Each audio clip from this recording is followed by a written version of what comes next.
So mga boss, dumating na yung exhaust wrap natin. Ilalagay natin to sa kalam ng tambucho para hindi magasgas. Ipapakita ko sa inyo kung paano ilalagay ito. Dito siya sa loob ilalagay. Ipapaloob natin para pag kinlam siya, kapit lahat. Ito pala yung gamit natin pambaklas. 30 at saka 12 lang gagamitin natin para matanggal yung bolts tsaka nut doon sa may bracket ng tambucho.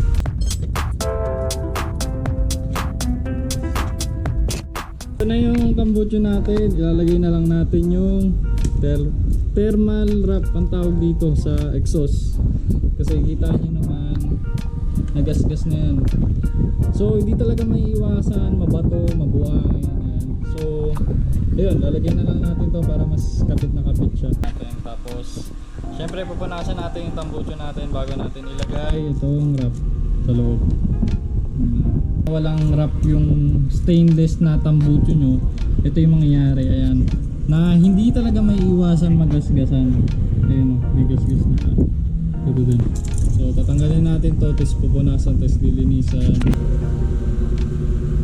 Hindi na talaga natanggal yung ibang ano, yung ibang dumi o gasgas. Wala, feeling ko gasgas na ito. Hindi naman natin nasasabi na natatanggal talaga pagka nilinis siya. Ayan o. Isa, tapos marami dito. Ayan o. Hindi ko alam kung ano yung pwedeng pang tanggal dito. Pero punasan na lang natin. Sukatan lang natin to, itong dalawa.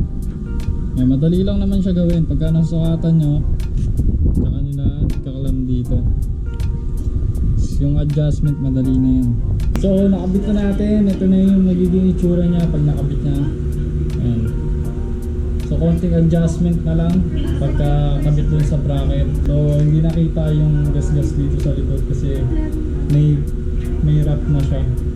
Tapos linis na lang ulit. Ganda. So higpitan na natin.